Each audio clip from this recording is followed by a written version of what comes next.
Devakottai chairman மாணிக்க வாசகம் நடுநிலை பள்ளியில் 7ஆம் வகுப்பு படிக்கிறேன். நாம் எந்த நிகழ்வானாலும் இறைவனை வணங்கிவிட்டு அதை தொடங்குகின்றோம். ஒரு வாகனம் வாங்கினால் இறைவனை வணங்குகின்றோம், அல்லது மிதிவண்டி வாங்கினால் இறைவனை வணங்குகின்றோம், வீடு கட்டினால் இறைவனை வணங்குகின்றோம்.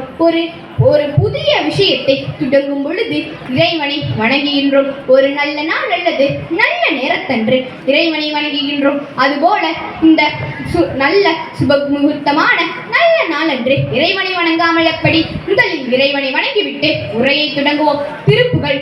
முத்தை தருபத்தி திருநகையத்திக்கிரை சக்தி சரவண முத்து கொருவித்து குருபன என போதும் முக்கட்பரமற்கு சுருதியில் முற்பட்டது கற்பித்திருவர் முப்பட்முகுவட்க தமரனடி பேன 10 தலைதத்த கணிதொரு ஒற்றை கிளிவட்ட பருதொரு வட்ட பகல்வட்ட திகிரில் இரவாக பச்சை கிழதற்ற கடவிய பச்சை புயல் மெச்ச தகுபொரு பற்றி தருரட்சி தருவது ஒரு நாளே தித்திசைய ஒத்த பரமுரணித்த பணம் வைத்து பைரவிதி கொட்க நடிக்க கழுதடி கல்லுதாட திக்கு பறையட்ட பைரவதொக்கு தொகுதொக்கு தொகுதொகு சித்திரப்பவரிக்கு திகழ என ஓத கொத்து புரை குத்து களமிசை குக்கு குத்தி புறமுக்கு பிடியன முதுகுவை கொட்புற்ற நட்புற்ற உணரை வெட்டு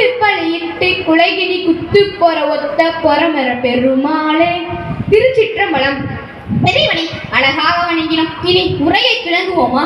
கல்வி உள்ளவரை கண்ணுள்ளானெல்லாம் கல்வி இல்லாதவர் கண் போன்றது.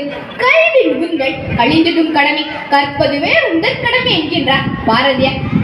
ஸ்ரீ விழா கழக தலைவர் அவர்களுக்கும் செயலாளர், பொருளாளர், உறுப்பினர்கள் மற்றும் இங்கு அமர்ந்திருக்கும் அனைத்து பெரியோர்கள் அனைவருக்கும் என் முத்தான முதற்கால் வணக்கத்தை தெரிவித்துக் கொள்கிறேன். எனக்கு பேச கிடைத்துள்ள தலைப்பு படிக்க ஜெயிக்க. இந்நூல் ஐயா சுகி சிவம் அவர்களால் எழுதப்பட்ட நூல். ஏன் படிக்க வேண்டும்? படிக்க என்ன வேண்டும்? எப்படி படிக்க வேண்டும்? எந்த சாமியை கும்பிட்டால் படிப்பு வரும்? படிக்கும் திறனை எப்படி வளர்ப்பது? ஆசிரியர் பங்கு என்ன? படிக்க ஜெயிக்க. வாழ்வில் மற்றும் தேர்வில் வெற்றி பெறுவதற்கான வழிமுறைகள் உள்ளன. அதாவது தேர்வில் வெற்றி பெறுவதற்கும் வாழ்க்கையில் முன்னேறுவதற்கும் தேவையான ஆலோசனைகள் மற்றும் வழிகாட்டுதல்கள் உள்ளன. அவற்றுள் சிலவற்றை உங்கள் முன் கூறுகின்றேன். வெற்றிக்கு வழிவகுக்கும் விடாமுயற்சி, தன்னம்பிக்கை, இலக்கை நிர்ணயித்தல் மிகவும் முக்கியம். நம் வாழ்க்கையில் வெற்றி பெறவும் ஒரு இலக்கை அடைவதற்கும் விடாமுயற்சியும் தன்னம்பிக்கையும் வேண்டும். படிப்பின் முக்கியத்துவம். படிப்பு நம் வாழ்க்கைக்கு தேவையான முக்கிய ஒரு கருவியாகும். அது அறிவு திறனை வளர்ப்பதோடு மட்டுமல்லாமல் சிந்தனை திறனை அதிகரித்து திறனை மேம்படுத்துகிறது. பிரச்சனைகளை தீர்க்கும். உணவும் உறக்கமும் போல படிப்பும் நம் வாழ்க்கைக்கு இன்றியமையாதது. ஒருவரின் அறிவை வளர்த்து அவருக்கு புதிய வாய்ப்புகளை உருவாக்க உதவுகிறது. இவற்றால் ஒரு நபர் உலகத்தை பற்றியும் தம்மை சுற்றியுள்ள விஷயங்களை பற்றியும் ஆழமாக புரிந்து கொள்ள முடியும்.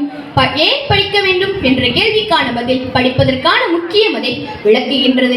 எப்படி படிக்க வேண்டும் என்ற கேள்விக்கான பதில் படிப்பதற்கான சரியான வழிகாட்டுதல்கள் மற்றும் குறிக்கோள்கள் விளக்குகின்றன. படிப்பதற்கு என்ன வேண்டும் என்ற கேள்விக்கு படிப்பதற்கான தயாரிப்புகள் மற்றும் குறிப்புகள் விளக்குகின்றன. நேரத்தை திறம்பட நிர்வகிப்பது, பணிகளுக்கு முன்னுரிமை அளிப்பது, படிப்பு அமர்வுகளை மேம்படுத்துவது, கல்வி மைல் கற்களை அடைவதற்கும் இலக்கை நிர்ணயித்தல் மிகவும் முக்கியம். ஆன்லைன் பொருட்கள், நூலகங்கள், பாட புத்தகங்கள் மற்றும் கல்வி ஆதரவு சேவைகள் உள்ளிட்ட கற்றல் வளங்களை பயன்படுத்த வேண்டும் என்கின்றார். படிப்பதற்கான உந்துதல் மற்றும் மனநிலை ஒரு முக்கிய அம்சமாகும். கற்றல் செயல்பாட்டின் மீள்தன்மை, விடாமுயற்சி, இலக்கை நிர்ணயித்தல் மிகவும் முக்கியம் என்கின்றார்.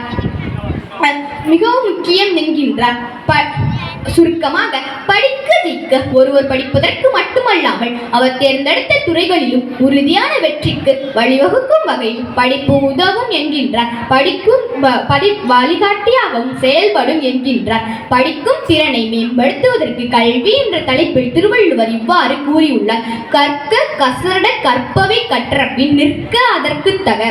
ஒருவர் கற்க வேண்டிய நூல்களை பிழை இல்லாமல் கற்க வேண்டும். அவ்வாறு கற்ற பின்பு அதற்கு தகுந்தவாறு நிற்க வேண்டும். தொற்றுனை தூரும் மணற்கேணி மாந்தருக்கு கற்றனை தூரும் அறிவு. கேணியில் தோண்டுகின்ற அளவுக்கு நீர் ஊறும். அதுபோல கல்வி அளவு, அதாவது படிப்பு அளவு அதிகரிக்க அதிகரிக்க அறிவு பெருகும். ஒருமைக்கை தான் கற்ற கல்வி ஒருவருக்கு எழுமையும் ஏமாப்படைந்து ஒரு பிறப்பால் ஒருவர் பெற்ற கல்வி அறிவானது அவரது 7 தலைமுறைக்கும் பெருமையை கொடுத்து பாதுகாவலையும் கொடுக்கும். உன் கைரேகையை வைத்து மட்டும் எதிர்காலத்தை தீர்மானிக்காது. ஏனென்றால் கையில்லாதவர்களுக்கும் எதிர்காலம் உண்டு. குறிக்கோள், விடாமுயற்சி, கடின உழைப்பு, கற்றல் இவை 4ம் இருந்தால் வாழ்க்கை எதை வேண்டுமானாலும் சாதிக்கலாம் என்கின்றார் ஐயா APJ அப்துல் கலாம் அவர்கள். எனவே எனது உரையை பொறுமையாக கேட்டதற்கு நான் அனைவருக்கும் நன்றியினை தெரிவித்துக் கொண்டு உங்களிடம் இருந்து விடைபெறுகிறேன். நன்றி, வணக்கம்.